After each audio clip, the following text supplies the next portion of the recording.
राजनीति में जब कूटनीति के पन्ने पलटे जाते हैं तो अक्सर राष्ट्रहित और राजनीति के बीच की रेखा धुंधली हो जाती है। पूर्व कांग्रेस अध्यक्ष सोनिया गांधी ने एक अंग्रेजी अखबार में लेख लिखकर प्रधानमंत्री मोदी और भारत सरकार की चुप्पी पर सवाल उठाए। मुद्दा है ईरान के सुप्रीम लीडर अयातुल्लाह अली खamenei की मौत। सोनिया गांधी इसे भारत की जिम्मेदारी से पीछे हटना बता रही हैं, लेकिन क्या मैडम गांधी एक बुनियादी कूटनीतिक अंतर भूल रही हैं? आज हम इसी का विश्लेषण करेंगे। नमस्कार, मैं हूं अनिकेत दीक्षित और आप देख रहे हैं राजीव टाइम्स।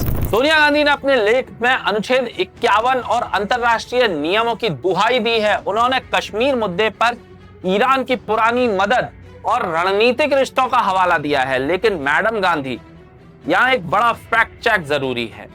खamenei की पहचान महज एक राष्ट्र अध्यक्ष की नहीं बल्कि एक धर्मगुरु यानी सुप्रीम लीडर की थी।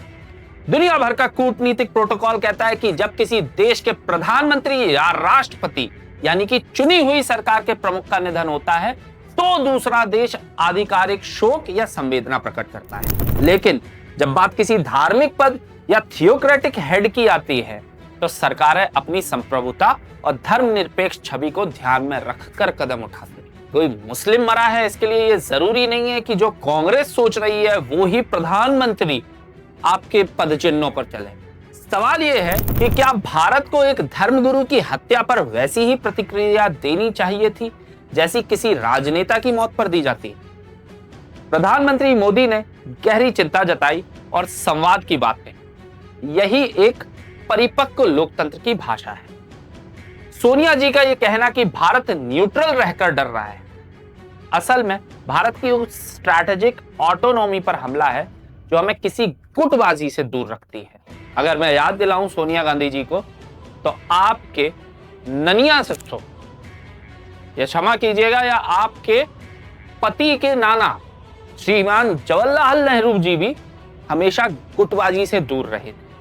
ये उन्हीं की देन है। अयातुल्लाह खamenei का पद ईरान की आंतरिक धार्मिक व्यवस्था का हिस्सा था। भारत जैसे देश के लिए जो वसुधैव कुटुंबकम की बात करता है, किसी एक पक्ष की टारगेट किलिंग की निंदा करना या ना करना केवल भावनाओं का नहीं बल्कि दूरगामी राष्ट्रीय सुरक्षा का विषय होता है। सोनिया गांधी ने 1994 के कश्मीर प्रस्ताव का जिक्र किया, लेकिन वो ये भूल गई कि आज का भारत अपनी शर्तों पर कूटनीति करता है। खाड़ी देशों में रहने वाले 1 करोड़ भारतीयों की सुरक्षा केवल निष्पक्ष देखने से नहीं बल्कि इजराइल, यूएई और ईरान के बीच एक महीन संतुलन बनाने से सुनिश्चित होती है। एक धर्मगुरु की मौत पर छाती पीटना कूटनीति नहीं बल्कि तुष्टीकरण की राजनीति का हिस्सा अधिक नजर आता है। अंत में सवाल यही है, क्या विपक्ष अंतरराष्ट्रीय मंचों पर भी घरेलू राजनीति की रोटियां सेकना चाह रहा है?